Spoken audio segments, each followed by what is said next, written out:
Sure. You can, that works for you, that's perfectly fine. Good evening, everyone.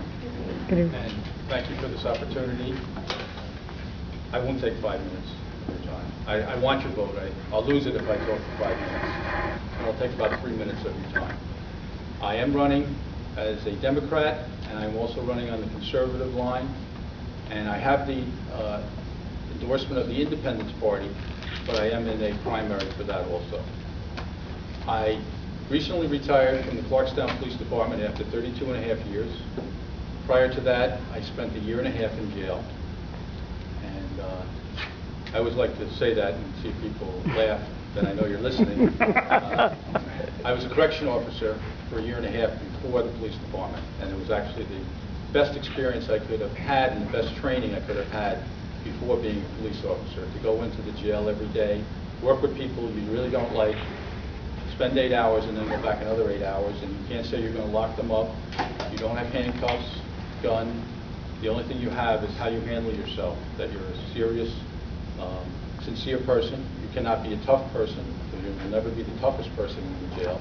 You just have to be, let the people know that you are sincere in what you do. So I look to that experience as it was a blessing. At the time, I didn't know it. So I was very happy to get the call from the chief of police. I always say it felt like the governor was calling, giving me a reprieve. He wanted to know if I wanted to be on the Clarkstown Police Department, which I enjoyed immensely for 32.5 years. I did everything in the Clarkstown Police Department, all kinds of investigations, homicide investigations, burglary, but I also was in charge of community policing. My last detail, I was in charge of the school resource officers and any type of school security and those issues. And I served on many, many committees, and I still do. I'm very proud of my work. I started the Children of Promise Stable right up the road here on Convent Road. We built, with 6 other police officers, a barn with horses, and we had a serious crime problem with the children that were at St. Agatha's at the time. Many were assigned there from the New York City Family Court, and they came with a lot of problems. Unfortunately, they brought them to Nanuet, but we brought people together, and with our work, the problems did not go down. They completely went away. We had the kids involved building the barn and with the horses. St. Agatha's has since closed. The Nanuet School District took over the property, and now we still continue the Children of Promise Stable, we call it, with the cops barn, and we do therapeutic riding for handicapped and autistic children. Why am I running for the Sheriff's Department? Well, let me just tell you, I ran 4 years ago for the Sheriff's Office. I won 4 out of 5 towns. When we started, and I say we, because I had a grassroots committee, I did not have the support of many of the leaders in the party, either party, but I had the support of the grassroots people. And we came within 3,200 votes of defeating the present sheriff, James Crayley. And that's when we started. People said we were going to be crushed. Now I'm in a primary. He has endorsed my opponent, who has been with the Sheriff's Department over 30 years. Presently, we face a $51 million deficit in the Rockland County budget, and they're telling us $51 million. I believe when it's all said and done, we'll be pushing closer to $80 million deficit, and I believe it's time for a change in the Sheriff's Department. I believe there's duplication of effort there. I believe that there is waste, and I've said it 4 years ago. This isn't something that just came about. I've been one of the few people that have been addressing this for many, many years, that there is waste and it has to be addressed. Now we're under the gun, so to say, in the Sheriff's Department to address that. And I think we need some new leadership over there, some fresh ideas. And that's why we're saying it's time for a change, it's time for Tim. And that's really my platform. I've promised a 5% reduction in the sheriff's budget, minimum 5% in the first year. I've also said that I will cut my salary by 5% when I become sheriff. And is it time for questions or no? Yes, does anyone have any questions for Mr. O'Neill? Yes. The cuts that you're going to have, where is it going to be cut? Good question. I believe there's a lot of duplication of effort with the Sheriff's Department.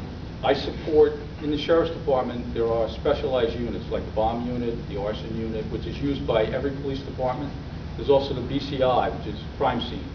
In my department of Clarkstown, we were so busy that we started our own crime scene unit, but in the sheriff's department, that is utilized by departments across the county. Not everyone needs a bomb unit. Thank God we don't have that many bombs in Rockland County. My department even utilizes the bomb unit. But I do believe that the sheriff's patrol, when they are out doing radar enforcement, traffic enforcement, things of those nature, which actually generates a lot of overtime, it's being done by the local police already. And it doesn't necessarily have to be done. It doesn't have to be done at all by the sheriff's department. That would be my first area to cut. And that's extremely expensive, what they're doing. So that would be where I would cut. And I believe also the sheriff's department has a heavy top administration. They have a sheriff, an under-sheriff.